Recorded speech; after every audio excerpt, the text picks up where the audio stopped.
New টাউনে রাজ্যের প্রাক্তন মুখ্যমন্ত্রী জ্যোতি বসুর স্মরণে নির্মীয়মান জ্যোতি বসুর centre for social studies and research এর প্রথম পর্যায় ভবনের আজ উদ্বোধন হয়েছে। উদ্বোধন করেন সিপিআইএম এর পলিট ব্যুরো ও কেন্দ্রীয় কমিটির কোঅর্ডিনেটর প্রকাশ কারাট। আর উপস্থিত ছিলেন বামফ্রন্ট চেয়ারম্যান বিমান বসু, সিপিআইএম এর রাজ্য সম্পাদক মোহাম্মদ সেলিম, কেন্দ্রীয় কমিটি ও পলিট ব্যুরো সদস্যরা, বিশিষ্ট সঙ্গীত শিল্পী রেজওয়ানা চৌধুরী, বন্যা প্রমুখ। আর প্রকাশ কারাট বলেন যে জ্যোতি বসু দেশের কমিউনিস্ট আন্দোলনে অগ্রণী ভূমিকা পালন করেছিলেন। বর্তমানে দেশে যেখানে উগ্র হিন্দুত্ব সাম্প্রদায়িকতা ছড়ানোর চেষ্টা হচ্ছে, সেখানে এই প্রতিষ্ঠান তথ্য সমৃদ্ধ গবেষণার মাধ্যমে সমাজের প্রকৃত অর্থ, সামাজিক ও রাজনৈতিক চিত্র তুলে ধরবে। সিপিআইএম এর রাজ্য সম্পাদক মোহাম্মদ সেলিম বলেন, কেন্দ্র ও রাজ্য কোনো সরকারি কোনো বিষয়ে সঠিক তথ্য প্রকাশ করছে না, সেই কারণে গবেষণার প্রয়োজন। বর্তমান রাজনৈতিক পরিস্থিতিতে স্বাধীন ধর্মনিরপেক্ষ গণতান্ত্রিক রাষ্ট্র হিসেবে দেশকে আরো সুদৃঢ় করতে এই প্রতিষ্ঠানের বড় ভূমিকা থাকবে বলে তিনি আশা প্রকাশ করেছেন।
দোতলা ভবনের নিচতলায় জ্যোতি বসুর সাথে সম্পর্কিত বিভিন্ন নথি নিয়ে গ্যালারি ও দোতলায় একটি লাইব্রেরি করা হয়েছে। নিউ টাউনে 5 একর জমির ওপর প্রাক্তন মুখ্যমন্ত্রী জননেতা জ্যোতি বসুর নামাঙ্কিত যে সমাজ বিজ্ঞান ও গবেষণা কেন্দ্রটি গড়ে উঠছে, তা নিছক একটি তথাকথিত গবেষণা কেন্দ্র নয়। অর্থনীতি, রাজনীতি, সমাজ সহ বিভিন্ন বিজ্ঞানের বিস্তৃত পরিসরে বহুমুখী চর্চা এবং গবেষণাকে গুরুত্ব ও অগ্রাধিকার দিতে চায় এই কেন্দ্র। জ্ঞান চর্চার বা গবেষণার বিজ্ঞান ভিত্তিক প্রথা ও পদ্ধতিকে অনুসরণ করে দেশ বিদেশের বিশিষ্ট অধ্যাপক গবেষকদের পরামর্শে ও নির্দেশে চলবে গবেষণার কাজ। তাতে যুক্ত হবে ছাত্রছাত্রী সহ তরুণ গবেষকরা বলে এমনটাই জানা গেছে।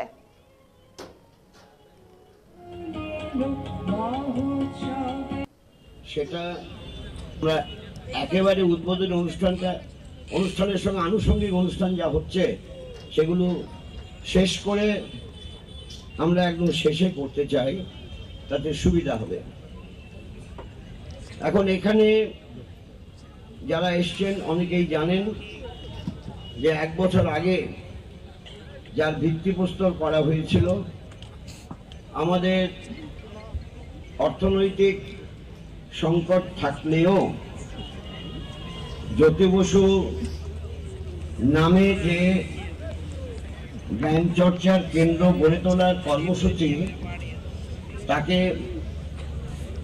বাংলায় অনেকেই অকাতরে সাহায্য করেছেন। ক্ষুদ্র ক্ষুদ্র সাহায্য, মাঝারি সাহায্য করেছেন বলেই এই পর্যন্ত আমরা এগোতে পেরেছি। যে বাড়িটা দেখছেন, এই বাড়িটা 6 তলা হবে, এটা প্রথম পর্বের কাজ। তারপরে আরো 3টে পর্ব আছে, ফলে একবারে তো আমরা করতে পারবো না। দেখে আমরা ধীরে ধীরে ফেজ বাই ফেজ তারও অংশ ধরে কাজটা করতে চাইছি।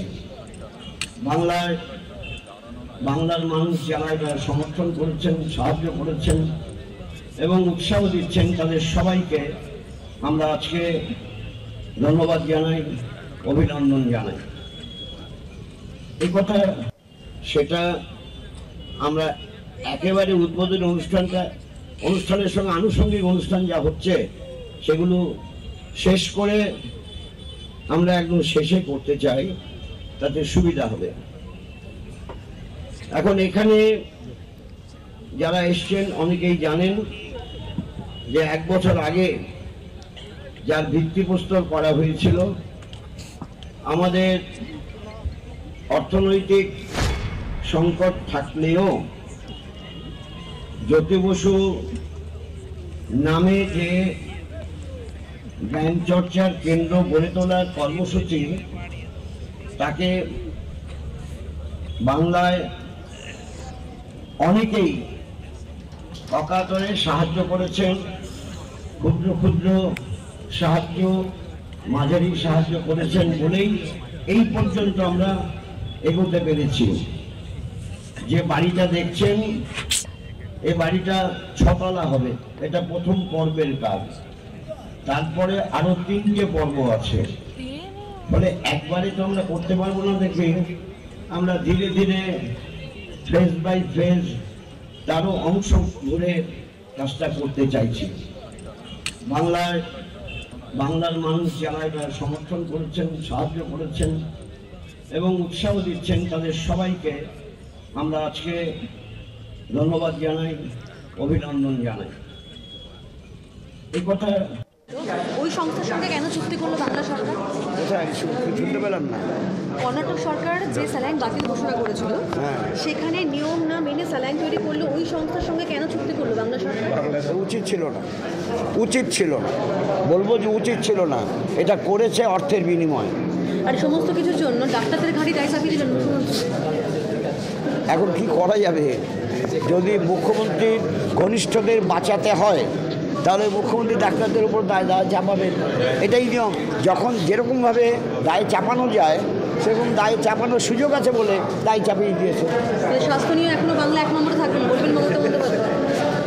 স্বাস্থ্য নিয়ে বাংলাতে 1 নম্বরেই আছে, কারণ 1 নম্বরেই আছে।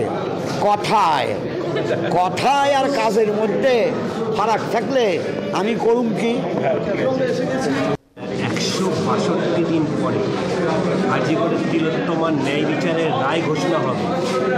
আদৌ কি বিচার পাবে? বলা খুব মুশকিল, কারণ তথ্য যা সংগ্রহ করেছে, সেই তথ্য বিশ্লেষণ করে যে কী পাওয়া যাবে জানি না। কারণ যেই তথ্যের উপর ভিত্তি করে কালপ্রিটদের তাদেরকে শনাক্ত করা, ধরা, সে কাজটা তো অসম্ভব হয়ে গেছে। কারণ সবসময় সবাই বলছে একজন কখনো করতে পারে না। এক যুবতী নারী ডাক্তার, তার সবসময়তে এই ধরনের ক্ষেত্রে শক্তি বেড়ে যায়। কোনো একজন কিছুতেই এইরকম কাজ করতে পারে না, কিন্তু একাধিক ছিল, তার তো নমুনা ওরা দিচ্ছে না, নষ্ট করে দিয়েছে, অথবা মানে যাতে না নিতে পারে তার ব্যবস্থা করেছে। এই ধরনের ক্ষেত্রে কি হবে এখনই বলা মুশকিল। রাত পোহালে 162 দিন পর আজিগর কাণ্ডের রায় ঘোষণা, কি আশা রাখছেন? ন্যায় বিচার কি মিলবে? কি অভিমত আপনার? আমি তো যখন বাবরি মসজিদের ব্যাপারে রায় দিয়েছিল সুপ্রিম কোর্ট, তখনও বলেছিলাম রায় হয়েছে, ভার্ডিক্ট হয়েছে, কিন্তু ন্যায় হয়নি। ন্যায়টা অন্য জিনিস। আমরা লড়াই করছিলাম কি? জাস্টিস। সে লড়াই লড়ে যেতে হবে থ্রেট কালচারের বিরুদ্ধে। এবং আরজি করে যে মেয়েটি খুন হলো, ধর্ষিতা হলো, পিজিটি, তারপরে এখনও কি হচ্ছে? মেডিকেল কলেজে এরা জাল ওষুধ, ভেজাল স্যালাইন নিয়ে কারবার করছে, তৃণমূল কমিশন খাচ্ছে, আর তার মধ্যে ডাক্তারদেরকে ভয় দেখাচ্ছে, ডাক্তারদেরকে সাসপেন্ড করছে। তাহলে হাইকোর্ট কী করবে? দিশাল্লা কোর্ট কী করবে?